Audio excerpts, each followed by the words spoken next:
Everyone, welcome to today's class.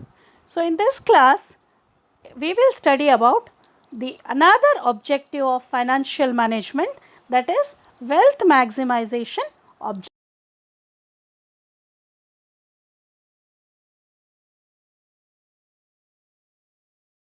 We have seen the profit making objective and other objectives of financial management.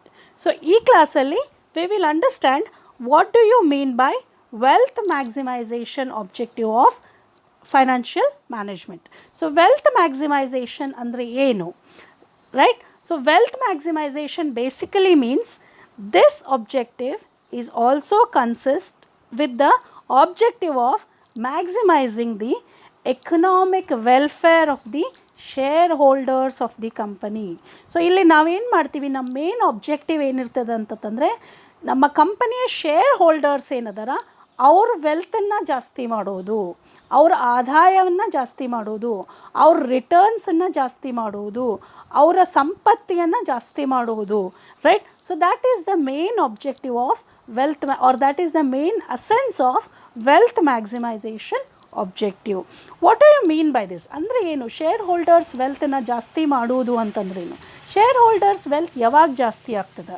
Share holders wealth ಯಾವಾಗ ಜಾಸ್ತಿ ಆಗ್ತದೆ ಅಂತಂದರೆ ಒಂದು ಕಂಪನಿಯ shares ಮಾರ್ಕೆಟ್ನಲ್ಲಿ ಅವ್ರ ವ್ಯಾಲ್ಯೂ ಜಾಸ್ತಿ ಆದಾಗ, ಕಂಪನಿ ಶೇರ್ ಪ್ರೈಸಸ್ ಜಾಸ್ತಿ ಆದಾಗ ಅದರಿಂದ ಬರುವಂಥ ರಿಟರ್ನ್ಸ್ ಜಾಸ್ತಿ ಆಗ್ತದೆ. ಅದರಿಂದ ಬರುವಂಥ ರಿಟರ್ನ್ಸ್ ಜಾಸ್ತಿ ಆದಾಗ ನಾವು ಜಾಸ್ತಿ ಅಮೌಂಟನ್ನು ಶೇರ್ ಹೋಲ್ಡರ್ಸ್ಗೆ ಡಿವಿಡೆಂಡ್ ಅಂತ ಕೊಡೋಕ್ಕೆ ಸಾಧ್ಯ ಆಗ್ತದೆ. ಸೊ ಆವಾಗ ಶೇರ್ ಹೋಲ್ಡರ್ಸ್ ಏನಾಗ್ತದೆ, ಒಂದು ಮಾರ್ಕೆಟ್ನಿಂದ ಬರುವಂಥ ಆದಾಯ ಕೂಡ ಜಾಸ್ತಿ ಆಗ್ತದೆ, ಸೆಕೆಂಡ್ ಒನ್ ಡಿವಿಡೆಂಡಿಂದ ಬರುವ ಆದಾಯ ಕೂಡ ಜಾಸ್ತಿ ಆಗ್ತದೆ, right? So in this way ಒಂದು ಶೇರ್ ಹೋಲ್ಡರ್ ಸಂಪತ್ತಿಯನ್ನು ನಾವು ಜಾಸ್ತಿ ಮಾಡುವಂಥ ಒಂದು ಉದ್ದೇಶ ಆಗ್ತದೆ, right? So in other words maximum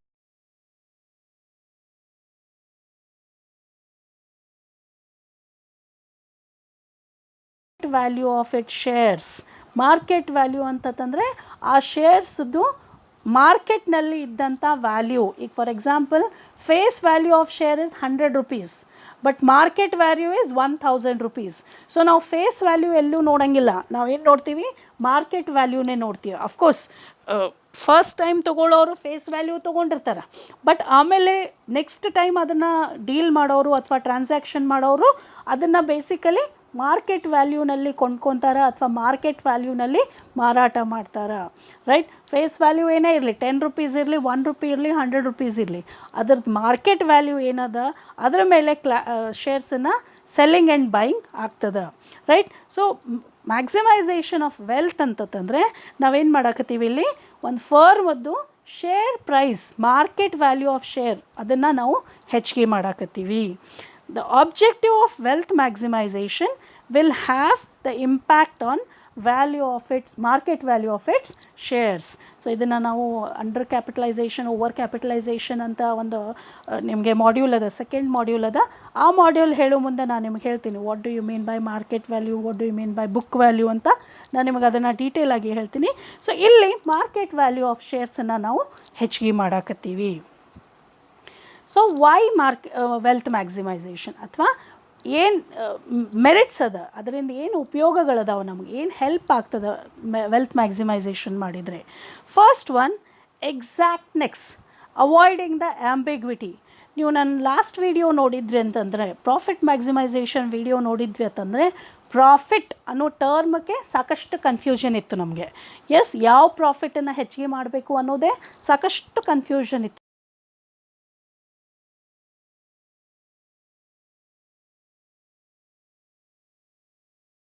value of ಶೇರ್ಸನ್ನು ಹೆಚ್ಚಿಗೆ ಮಾಡಬೇಕು.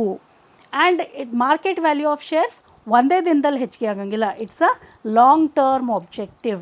ಸೊ ನಮಗೆ ಕರೆಕ್ಟಾಗಿ ಅಥವಾ ಕ್ಲಿಯರ್ ಆಗಿ ನಮಗೆ ಯಾವುದನ್ನು ಹೆಚ್ಚಿಗೆ ಮಾಡಬೇಕು ಅನ್ನೋದು ಬಹಳಷ್ಟು ಕ್ಲಿಯರ್ ಅದ, ಯಾವುದೇ ಕನ್ಫ್ಯೂಷನ್ ಇಲ್ಲ, ಓಕೆ?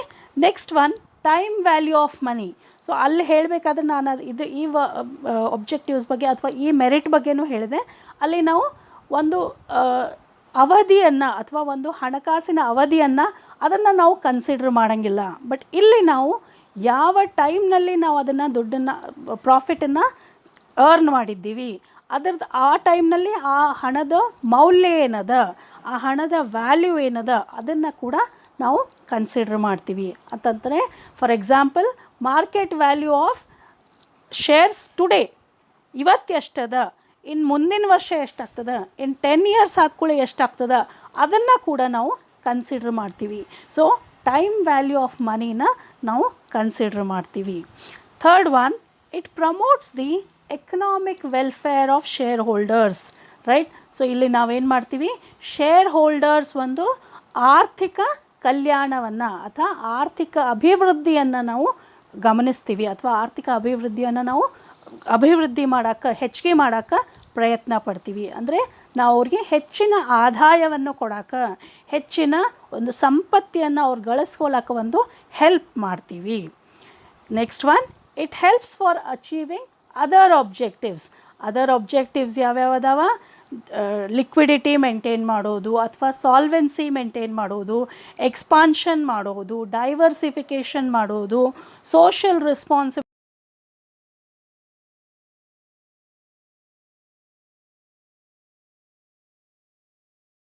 ಕೂಡ ನಾವು ಅಚೀವ್ ಮಾಡೋಕ್ಕೆ ಸಾಧ್ಯ ಆಗ್ತದೆ. ಯಾಕಂತಂದರೆ ನಮ್ಮ ಶೇರ್ ಹೋಲ್ಡರ್ಸ್ ಸಂಪತ್ತಿ ಹೆಚ್ಚಾದಾಗ, ನಮ್ಮ ಓನರ್ಸ್, ಶೇರ್ ಹೋಲ್ಡರ್ಸ್ ಅಂದರೆ ಯಾರು? Owners of the company. ನಮ್ಮ ಓನರ್ಸ್ ಸ್ಯಾಟಿಸ್ಫೈ ಇದ್ದಾಗ ನಮ್ಮ ಕಂಪನಿ ಕರೆಕ್ಟಾಗಿ ಪರ್ಫಾರ್ಮ್ ಮಾಡಾಕತ್ತದ ಅಂತ ಅರ್ಥ ಆಗ್ತದೆ, ಎಲ್ಲಿಯೂ ಮಿಸ್ಯೂಸ್ ಆಗಾಕತ್ತಿಲ್ಲ ಅಂತ ಅರ್ಥ ಆಗ್ತದೆ. ಒಂದು ಕಂಪನಿ ಡೆವಲಪ್ ಆಗಾಕತ್ತದ, ಅಭಿವೃದ್ಧಿ ಹೊಂದಾಕತ್ತದ, ವಿಸ್ತರಣೆ ಮಾಡಾಕತ್ತದ, ರೈಟ್. ಸೊ ಅದರ ಅರ್ಥ ಆಗ್ತದೆ. ಸೊ ಅದರಿಂದ ಏನಾಗ್ತದೆ, ಬೇರೆ ಆಬ್ಜೆಕ್ಟಿವ್ಸ್, ಬೇರೆ ಉದ್ದೇಶಗಳನ್ನು ಕೂಡ ನಾವು ರೀಚ್ ಆಗೋಕ್ಕೆ ಅಥವಾ ಅವನು ಪಡ್ಕೊಳ್ಳೋಕೆ ಸಾಧ್ಯ ಆಗ್ತದೆ. Next one, quality of business. Yes, business quality ಏನದ? ಬಿಸ್ನೆಸ್ ಕ್ವಾಲಿಟಿ ಅಂತಂದರೆ ಗುಡ್ ವಿಲ್, ಬಿಸ್ನೆಸ್ ಹೆಸರು, ಸುನಾಮ ಅಂತ ಏನು ಕರಿತೀವಿ, ಅದು ಕೂಡ ಹೆಚ್ಚಿಗೆ ಆಗ್ತದೆ. Quality of business improves in the market. Next one, payment of regular dividend, right. So ಇವೆಲ್ಲ ಆಗೋದ್ರಿಂದ ಏನಾಗ್ತದೆ, ನಮ್ಮ ಕಂಪನಿಗೆ ರಿಟರ್ನ್ಸ್ ಜಾಸ್ತಿ ಬರ್ತದೆ. ನಮ್ಮ ಕಂಪನಿ ಮಾರ್ಕೆಟ್ ವ್ಯಾಲ್ಯೂ ಜಾಸ್ತಿ ಆಯ್ತಂದರೆ ನಮ್ಮ ಕಂಪನಿಗೆ ರಿಟರ್ನ್ಸ್ ಜಾಸ್ತಿ ಬರ್ತದೆ. ನಮ್ಮ ಕಂಪನಿಗೆ ರಿಟರ್ನ್ಸ್ ಜಾಸ್ತಿ ಬಂದ್ರೆ ಅಂತಂದ್ರೆ ನಾವೇನು ಮಾಡ್ತೀವಿ, ನಮ್ಮ ಶೇರ್ ಹೋಲ್ಡರ್ಸ್ಗೆ ರೆಗ್ಯುಲರ್ಲಿ, ನಿಯಮಿತವಾಗಿ ನಾವೇನು ಮಾಡೋಕ್ಕೆ ಸಾಧ್ಯ ಆಗ್ತದೆ, ಅವರಿಗೆ ಡಿವಿಡೆಂಡನ್ನು ಪೇಮೆಂಟ್ ಮಾಡೋಕ್ಕೆ ಸಾಧ್ಯ ಆಗ್ತದೆ, ಡಿವಿಡೆಂಡನ್ನು ಕೊಡೋಕ್ಕೆ ಸಾಧ್ಯ ಆಗ್ತದೆ. ಸೊ ಇವಿಷ್ಟು merits of wealth maximisation. Next one, demerits of wealth maximisation. But ಕೆಲವೊಂದು ಡಿಮೆರಿಟ್ಸ್ ಕೂಡ ಅದ. ಏನು ಡಿಮೆರಿಟ್ಸ್ ಅದ, ಯಾಕೆ ನಾವು ವೆಲ್ತ್ ಮ್ಯಾಕ್ಸಿಮೈಸೇಷನ್ ಮಾಡಬಾರ್ದು ಅನ್ನೋದು ಕೆಲವೊಂದು ರೀಸನ್ಸ್ ಅದಾವ. First and foremost, most of the shares are held by few people. ಅಂದರೆ ಫಾರ್ ಎಕ್ಸಾಂಪಲ್, ಒಂದು ಕಂಪನಿದು ಒಂದು 10,000 ಶೇರ್ಸ್ ಅದಾವಂತಿಕೋರಿ. ಸೊ 10,000 ಶೇರ್ಸ್ ಒಳಗೆ ಸಪೋಸ್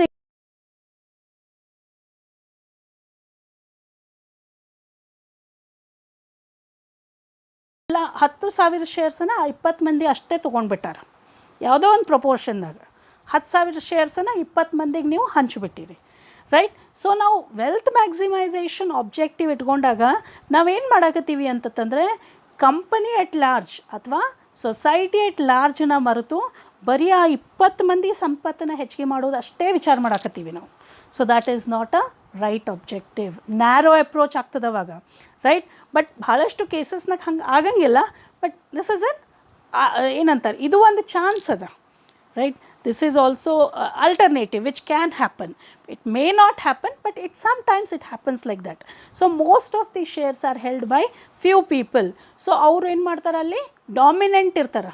ಅವರು ಎಲ್ಲದನ್ನು ಡಾಮಿನೆಂಟ್ ಮಾಡಿಕೊಂಡು ಎಲ್ಲ ಶೇರ್ಸನ್ನು ತಾವೇ ಕೊಂಡ್ಕೊಂಡು ಎಲ್ಲ ರಿಟರ್ನ್ಸನ್ನು ಅಥವಾ ಎಲ್ಲ ಡಿವಿಡೆಂಡನ್ನು ತಾವೇ ಎಂಜಾಯ್ ಮಾಡುವಂಥ ಕೆಲವೊಂದು ಸಲ ಪರಿಸ್ಥಿತಿ ಆಗ್ಬೋದು, ರೈಟ್. ಸೊ ಆವಾಗ ವೆಲ್ತ್ ಮ್ಯಾಕ್ಸಿಮೈಸೇಷನ್ ಫೇಲ್ ಆಗ್ತದೆ. Next one, firms wealth is not considered. Very important. ನಾವು ಶೇರ್ ಹೋಲ್ಡರ್ಸ್ ವೆಲ್ತನ್ನ ಹೆಚ್ಚಿಗೆ ಮಾಡಾಕತ್ತೀವಿ, ಬಟ್ ಒಂದು ಸಂಸ್ಥೆಯ ಸಂಪತ್ತಿಯನ್ನು ಹೆಚ್ಚಿಗೆ ಮಾಡುವಂಥ ಯಾವುದೇ ಉದ್ದೇಶ ಅಥವಾ ಯಾವುದೇ ಕೆಲಸವನ್ನು ನಾವು ಮಾಡ್ಕೊಳಕತ್ತಿಲ್ಲ. ಸಂಸ್ಥೆಯ ಸಂಪತ್ತಿ ಅಂತಂದರೆ ಪ್ರಾಫಿಟ್ ಮ್ಯಾಕ್ಸಿಮೈಸೇಷನ್. ನಾವು ಪ್ರಾಫಿಟ್ ಮ್ಯಾಕ್ಸಿಮೈಸೇಷನ್ ಕಡೆಗೆ ಏನೂ ಕೆಲಸ ಮಾಡಾಕತ್ತಿಲ್ಲ ಅಥವಾ ಯಾವುದೇ ಒಂದು ಪ್ರಯತ್ನವನ್ನು ನಾವು ಮಾಡಾಕತ್ತಿಲ್ಲ. ಬದಲಾಗಿ ಶೇರ್ ಹೋಲ್ಡರ್ಸ್ ವೆಲ್ತನ್ನು ನಾವು ಹೆಚ್ಚಿಗೆ ಮಾಡುವಂಥ ಪ್ರಯತ್ನ ಮಾಡಾಕತ್ತೀವಿ. Third one, government restrictions. Government ಕೂಡ ರೆಸ್ಟ್ರಿಕ್ಟ್ ಮಾಡ್ತದೆ. ಏನು ರೆಸ್ಟ್ರಿಕ್ಟ್ ಮಾಡ್ತದೆ ಅಂತಂದರೆ ಶೇರ್ ಹೋಲ್ಡರ್ಸಿಗೆ ಇಷ್ಟೇ ಡಿವಿಡೆಂಡ್ ಕೊಡಬೇಕು ಅಂತ ರೆಸ್ಟ್ರಿಕ್ಟ್ ಮಾಡ್ತದೆ, ರೈಟ್. ಸೊ ನಾವು ಅದಕ್ಕಿಂತ ಹೆಚ್ಚಿಗೆ ಡಿವಿಡೆಂಡನ್ನು ಎಷ್ಟು ಬೇಕು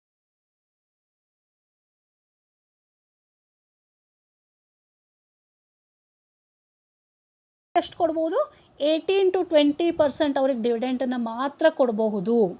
ಅದಕ್ಕಿಂತ ಜಾಸ್ತಿ ಡಿವಿಡೆಂಡನ್ನು ಕೊಡೋಕ್ಕೆ ಸಾಧ್ಯ ಆಗಂಗಿಲ್ಲ. ಸೊ ಆವಾಗ ನಮಗೆ ಗೌರ್ಮೆಂಟ್ ರಿಸ್ಟ್ರಿಕ್ಷನ್ ಇರ್ತದೆ.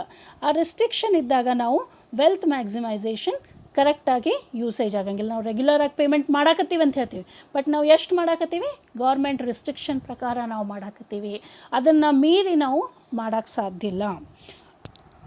Next one, reduce the profitability.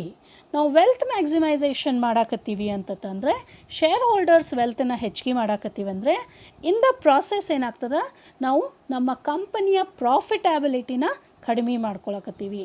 Because ಏನು ರಿಟರ್ನ್ಸ್ ಬರ್ತದೆ ಶೇರ್ ಹೋಲ್ಡರ್ಸನ್ನ ಮನಸ್ಸಿನಲ್ಲಿ ಇಟ್ಕೊಂಡೆ ಅಥವಾ ಶೇರ್ ಹೋಲ್ಡರ್ಸ್ ಬಗ್ಗೆ ವಿಚಾರ ಮಾಡಿ ಅಷ್ಟೇ ನಾವು ಮಾಡಾಕತ್ತೀವಿ, ಬೇರೆದವ್ರ ಬಗ್ಗೆ ನಾವು ವಿಚಾರ ಮಾಡಾಕತ್ತಿಲ್ಲ, ರೈಟ್. ಸೊ ಆವಾಗ ಏನಾಗ್ತದೆ, ಪ್ರಾಫಿಟಬಿಲಿಟಿ ರೆಡ್ಯೂಸ್ ಆಗುವಂಥ ಚಾನ್ಸಸ್ ಅದ. Next one, last one, wealth maximisation is a prescriptive idea. Prescriptive idea ಅಂದರೆ ಥೆರಟಿಕಲ್ ಐಡಿಯಾ. ಇದನ್ನು ಪ್ರಾಕ್ಟಿಕಲಿ ಮಾಡೋದು ಭಾಳ ಡಿಫಿಕಲ್ಟ್ ಅದ. ಇದು ಒಂದು ಥೆರಟಿಕಲ್ ಐಡಿಯಾ ಆಗಿರ್ತದೆ, ರೈಟ್. ಇದನ್ನು ನಾವು ಹೇಳ್ಬೋದು ಹಿಂಗೆ ಮಾಡಿರಿ ಅಂತ ಪ್ರಿಸ್ಕ್ರೈಬ್ ಮಾಡ್ಬೋದು, ಬಟ್ ಅದನ್ನು ಇಂಪ್ಲಿಮೆಂಟೇಷನ್ ಮಾಡೋದು very difficult. Okay, so these are the demerits of wealth maximization. Let us now understand the difference between profit and wealth maximization. ಏನು ಡಿಫ್ರೆಂಟ್ ಅದ ಪ್ರಾಫಿಟ್ ಮ್ಯಾಕ್ಸಿಮೈಸೇಷನ್ಗೆ ಮತ್ತು ವೆಲ್ತ್ ಮ್ಯಾಕ್ಸಿಮೈಸೇಷನ್ಗೆ ಏನು ಡಿಫ್ರೆಂಟ್ ಅದ, let us understand. First one, calculation of profit is not clear whether short term, long term, profit before tax or after tax. Yes, ಇದ್ರ ಬಗ್ಗೆ ನಾನು ಆಲ್ರೆಡಿ ಹೇಳಿದೆ. ಪ್ರಾಫಿಟ್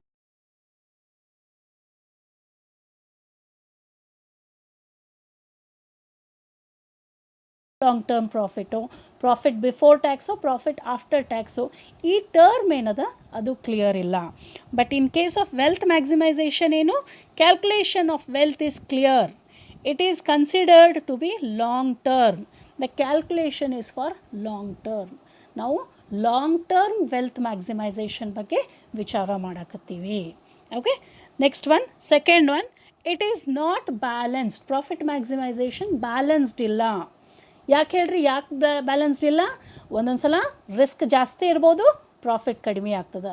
ರಿಸ್ಕ್ ಕಡಿಮೆ ಇದ್ದಾಗ ಪ್ರಾಫಿಟ್ ಜಾಸ್ತಿ ಆಗ್ತದೆ, ರೈಟ್. ಸೊ ಇಲ್ಲಿ risk and uncertainties, third point ಅದೇ ಅದ, ರಿಸ್ಕ್ ಆ್ಯಂಡ್ ಅನ್ಸರ್ಟನಿಟೀಸ್ ಜಾಸ್ತಿ ಇರ್ತದೆ. ಸೊ ಇದು ಬ್ಯಾಲೆನ್ಸ್ಡ್ ಇರೋಂಗಿಲ್ಲ.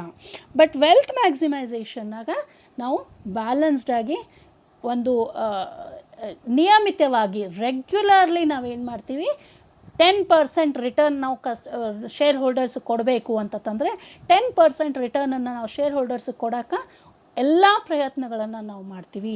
ಸೊ ಇಲ್ಲೊಂದು ರೆಗ್ಯುಲರ್ ಆಗಿ ಒಂದು ಬ್ಯಾಲೆನ್ಸ್ಡ್ ಆಗಿ ನಾವು ವೆಲ್ತ್ ಮ್ಯಾಕ್ಸಿಮೈಸೇಷನನ್ನು ಮಾಡೋಕ್ಕೆ ಪ್ರಯತ್ನ ಮಾಡ್ತೀವಿ. Third one, it is narrow concept. So profit maximisation ಬಹಳ ನ್ಯಾರೋ ಕಾನ್ಸೆಪ್ಟ್ ಅದ. ನಾವು ಜಾಸ್ತಿ ಏನು ಮಾಡಾಕತ್ತೀವಿ, ಟೈಮ್ ವ್ಯಾಲ್ಯೂ ಕನ್ಸಿಡರ್ ಮಾಡಲಾರ್ದೆ ಶಾರ್ಟ್ ಟರ್ಮ್ ಬಗ್ಗೆ ಕನ್ಸಿಡರ್ ಮಾಡಾಕತ್ತೀವಿ, ರೈಟ್. ಭಾಳ ಮುಂದಿನ ಫ್ಯೂಚರ್ ಬಗ್ಗೆ ವಿಚಾರ ಮಾಡಾಕತ್ತಿಲ್ಲ ನಾವು. ಇಮಿಡಿಯೇಟ್ಲಿ ಪ್ರಾಫಿಟ್ ಮ್ಯಾಕ್ಸಿಮೈಸೇಷನ್ ಆಗಬೇಕು ಅನ್ನೋದನ್ನು ವಿಚಾರ ಮಾಡ್ತೀವಿ. ಬಟ್ ವೆಲ್ತ್ ಮ್ಯಾಕ್ಸಿಮೈಸೇಷನ್ನಾಗ it is a broader concept. ಇಲ್ಲಿ ನಾವೇನು ಮಾಡ್ತೀವಿ, ಮನಿ, ಟೈಮ್ ವ್ಯಾಲ್ಯೂ ಆಫ್ ಮನಿನ ಕನ್ಸಿಡ್ರ್ ಮಾಡ್ತೀವಿ. ಟೈಮ್ ವ್ಯಾಲ್ಯೂ ಆಫ್ ಮನಿನ ಕನ್ಸಿಡ್ರ್ ಮಾಡಿದಾಗ ಅದರ ಮೌಲ್ಯವನ್ನು, ಒಂದು ಹಣದ ಮೌಲ್ಯವನ್ನು, ಮುಂದಿನ ದಿನದಲ್ಲಿ ಅದರ ಮೌಲ್ಯವನ್ನು